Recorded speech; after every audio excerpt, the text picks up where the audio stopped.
everyone, this is Domina Mara, and welcome back to my channel. Today we have a guest with us who is going to be interviewing me on trying to decriminalize sex work and the work that me and my peers have done over the past years and where it's going to go into the future. Miss Mara. I'll just get to it. How did you get started into this industry? I actually started at a local dungeon house when it was still in operation in 2013 here in Los Angeles. And I kind of spent a good 3 years kind of learning the basics because I didn't know anything about kink or BDSM or anything about play during that time. And so I learned the ropes through that. I originally was trying to look for a BDSM club to go and, participate as a attendee to an event, but I found a dungeon instead. So I became independent after 3 years of working there. So what do you do to prepare for a scene, mental, emotionally? First of all, I read a little bit about the person who's inquiring. So on my website, I have a reservation form, and I notate that, if you can tell me your level of experience as well as, what your fetishes are, that will help me design like an outline of a scene that I want to kind of follow through loosely and organically when the session comes around. So how do you feel when you're, dominating other men, so to speak? I think it's a really empowering occupation. I feel like there's a lot of things that I wouldn't have been able to do without this position, pretty much. And I learned a lot being the dominant person, in the very patriarchal society. We tend to always follow like what the forefathers have directed out for us and, how companies were built, which were mainly men at the time. And I feel like this is kind of a refreshing era of a lot of women trying to take back their power and like be their own person. And when you're able to blend kink in with that, it's kind of magical. Have you always been dominant, or do you switch? No, I've always been dominant. Okay. Yeah. And are your friends and family supportive of what you do? My immediate family is the only one that really knows what I do, minus a cousin who outed me to my family. I don't know if I say that they would support it, but their priority for me and for what I should have for myself is my safety. So I appreciate that. Has BDSM affected your relationship with men and or dating? It's actually gotten people to be more interested in who I am, which is kind of like a double-edged sword because I am a pretty interesting person, and I know interesting is relative, but I do a lot of different things that are not normal or perceived as a norm. And adding this dominatrix layer to it, I feel like enhances that, but it also kind of becomes like a novelty thing where I don't know if people see me as a person anymore or if they just see me as somebody who does this cool profession. Right. Okay. And have you ever felt objectified or been harassed in this industry? Objectified, yes, in the sense where I'm a dom, and then secondly, another layer on top of that, my race. So I am Asian, and when certain, cis males come to me, they do have an affinity for the Asian race. And I feel like I did a panel on this actually with Pleasure Chest and a few other people from the industry, kind of trying to dissect what that means, how we feel, and what people can do to kind of further educate themselves on why the fetishism of it is not okay, and that if you're going into kink, it should be for kink's sake and like a BDSM sake rather than just fetishizing a person's race. To be fair, that's always been the case for a lot of people. A lot of people do that. I don't think they mean anything by it. It's not a harm, but I just want people to know there is a distinction, right? Like some people will use their Asianness to go further with kink and like exploit it, which is totally fine. And that's not really what I do. I am more into BDSM than I am about being Asian to somebody. Mm-hmm. So do you think men are afraid of liberated women? And do you think a lot of people have whorephobia? I don't think men are afraid of women. I feel like the people that come seek out dominatrixes and females in power actually revere them. I feel like they want to be under the control of a woman at the end of the day, or perhaps they are in positions of power for, their job or like their day to day, and they just want to give that up and let a female take over. That's not everybody. So I think there are some people, especially who are super religious, or it's not in their culture to accept women as a powerful being. Those are the people that, would never accept kink or would never accept this specific power exchange dynamic. I feel like, yes, there is a horophobia for what I do, even though I am not an escort. Other people can combine kink and BDSM with escorting, but that's not my prerogative in this case. However, on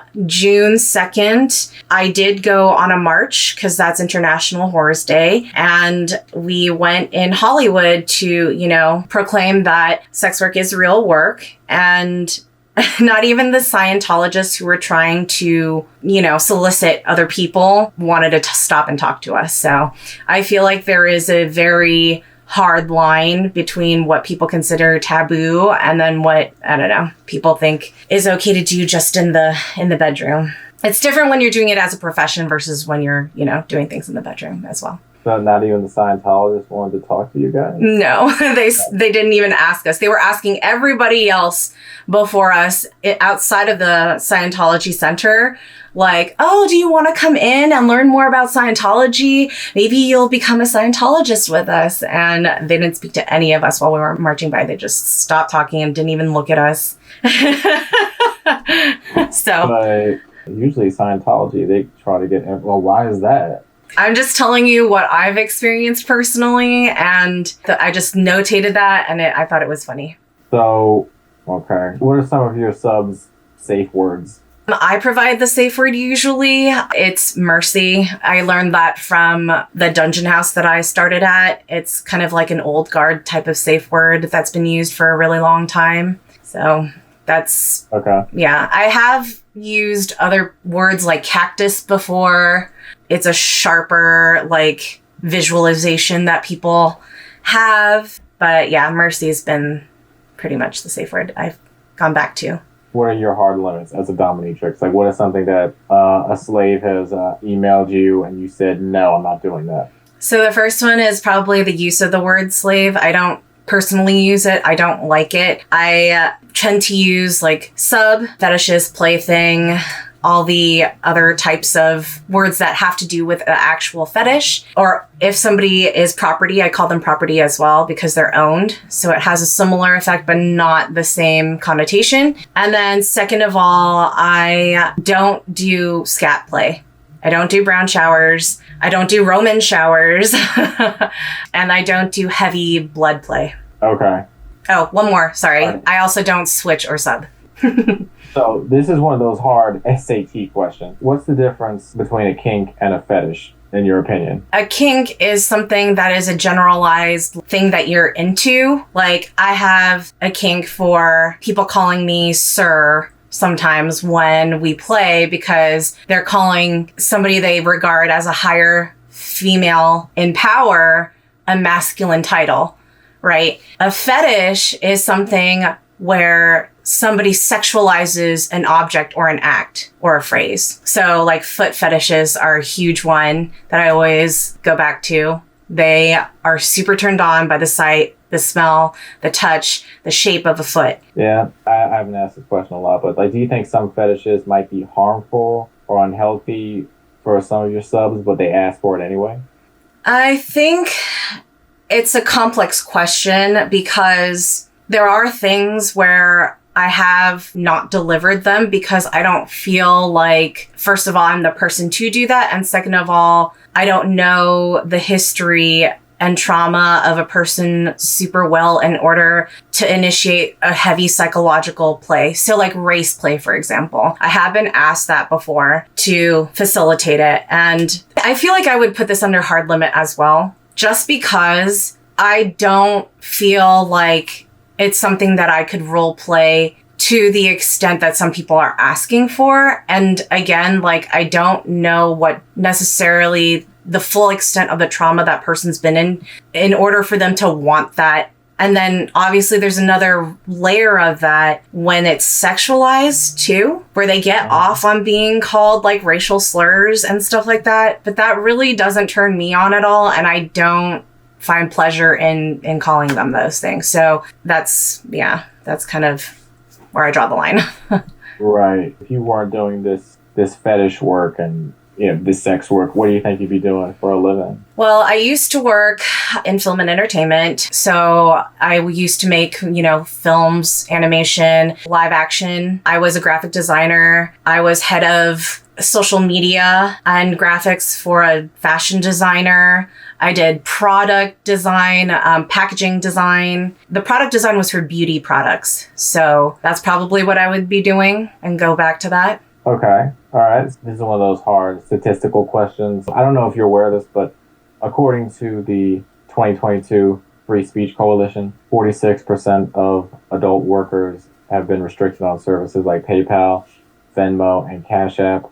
36% of adult performers have lost at least one bank account, and half have been denied a loan because of sex work. So what do you think of those statistics? I think that sounds right. I remember there was a page called Backpage when that and Craigslist shut down their personals, because I feel like that's where some people were advertising. That's when there was like a snowball effect of a bunch of different credit card companies that were just like, oh, I don't know if we are going to be able to touch this now because, we don't want to get in trouble. We don't want to be associated with it. OnlyFans has been under fire for a while too because of that. I have luckily not been affected by it. I like to keep my accounts separate. So I have a business account for all of the work that I do. And usually I try to keep cash more than anything else. And then, I have my personal accounts for my daily expenses and just living. So I don't know how people usually do their finances, but I try to keep very clean, compartmentalized,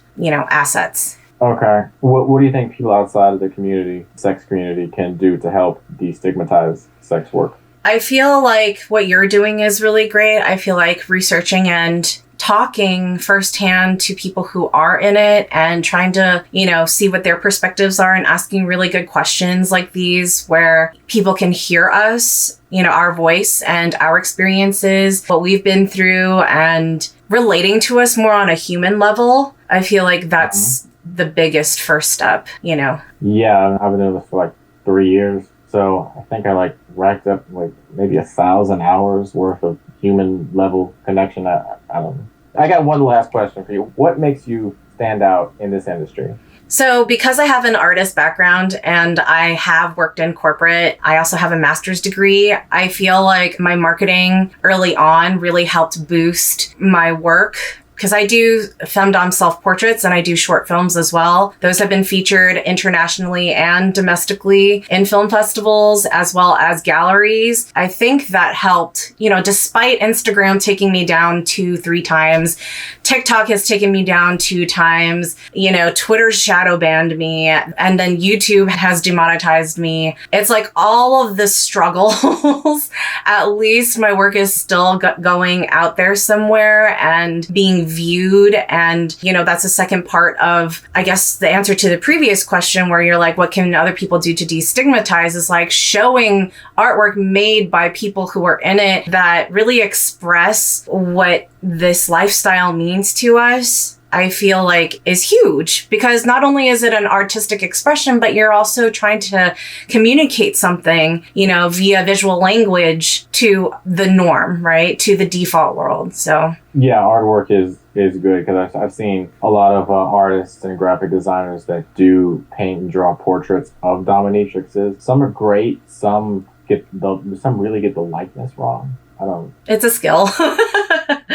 But I think it's also something that, artists are getting more interested as well, trying to at least make a portrait of someone that they admire or someone that, they've been watching for a while that inspires them. So, I'm for it. Even if the likeness isn't super great, at least the exposure is getting it out there. Also, fashion and celebrities have been opening up more to like fetish wear and stuff like that over the last few years, which is really great. I don't know if it's other people's styles, but I think it's really cool to see that because it's fashion too. So. Right. Those are the questions I have. You had something for me or? Yeah, so I guess you said you're currently trying to make a documentary on normalizing sex work. And I'm just curious, like, what inspired you to do that and how are you going along in that journey? Well, I started by, I guess I can be vulgar, like jerking off to femdom porn, where I just saw women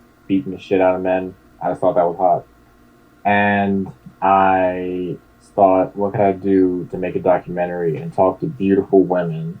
And I thought, well, what if I made a documentary about sex work and BDSM? So I started talking to these people, and then I started hearing what they had to say. And that the more I talked to them, I realized, okay, well, these people have lost bank accounts, and a lot of people, some of their clients don't even respect them. And it was like, okay, now I'm in so deep now, I guess, that I have to do something to like try to help these people, like just to help destigmatize it, just because say that, hey, it's not bad. And like, dude, if you're a grown man and you see a dominatrix, it doesn't mean you're a pussy. It doesn't mean you're less than, because CEOs see you guys. I've seen articles where they do that. CEOs, politicians, quarterbacks. So I thought if I get this out into a broader audience like Amazon, Tubi, Pluto, maybe even Hulu, Sundance, I could really get something off the ground and like broadcast this and possibly to the mainstream too.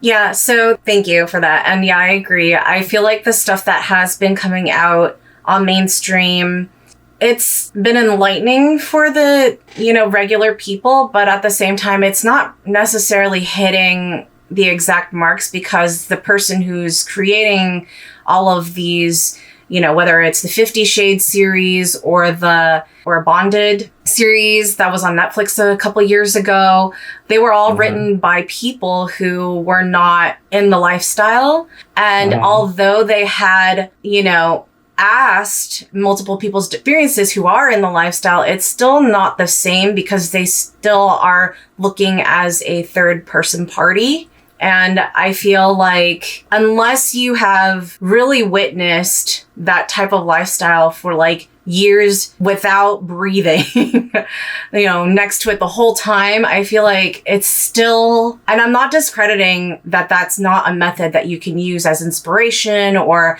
to fuel writing and stuff like that, but it's not living it, if that makes sense. You don't know what it feels like to throw a whip because that's what you're into and that's what you're trying to give to another person. You don't know what it's like to receive the lashes of that said whip, because you're a masochist or because you're dedicating that time to your play partner. So I don't know. I feel like at least with talking about it and seeing the art that's coming from this renaissance of workers, it might shift and make hopefully a difference in the future. Yeah, no, it definitely. Well, I mean, I don't think they have a choice because it's like they started with prohibition and they tried to ban alcohol, but then they quickly reversed that because they knew that they could tax it. So it's only a matter of time before that happens too. I mean, it's already happening in Nevada. I think prostitution's legal there. I mean, the dungeon house that I used to work at, they did everything by the book, which is why they were able to function as a legitimate business because they weren't offering illegal things. And everybody who was under that house was an independent contractor with a 1099. So all of our income was taxed. So take that for what it's worth. But yeah, I feel like the cops would come because we called them for our protection because some crazy guy walked in and like started threatening the girls. Really? Yeah. How often would that happen? That probably only happened once while I was there, but I guess it goes with the territory. Apparently, this one particular moment that I'm thinking of was he actually was in jail for something else. I don't know if it was disturbing the peace or what, but because he didn't really have anywhere to go to, the maximum that they could hold him for was 3 days. The arrest was just going to be temporary. But yeah, I feel like the protection of this type of business, even though legitimate, wasn't great either because LAPD came, but there was only so much they could do. Right. And Nevada and California are very different states. 100%, yeah. But, yeah. But I'm just like showcasing like even the legitimacy, right? Even with that, it's still kind of, you know, not the best situation. I talked to, well, not talked to, but I've seen documentaries about kink and sex work. I mean, they all kind of, I'm gonna be honest, they're all the same. And I'm just gonna say that off the cuff, mine is better because I've not seen one documentarian talk to a group outside of the sex industry about the problems sex workers facing. Because a few months ago, I talked with the DC Office of Human Rights about statistics about the Free Speech Coalition that I mentioned to you. Mm-hmm. So, I mean, hopefully that does something. I mean, it might be a small thing, but it might do something. Keep doing it, man.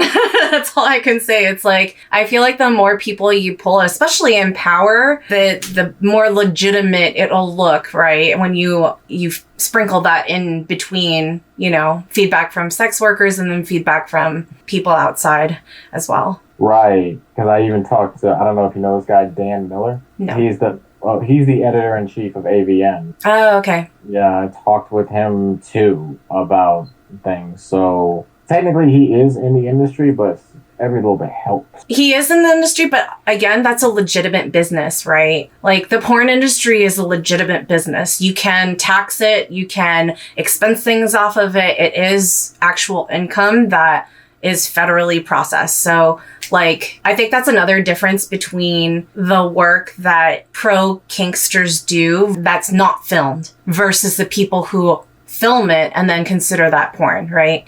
Because then one is being monetized as like models and acting, and there's a set and a crew, and, you know, you're filming it for production. It's going on to a streaming site that, you know, is going to host it. You know what I mean? So that's different than like kink, where things can be a little bit more edgy, and the understanding of that gray area is very volatile.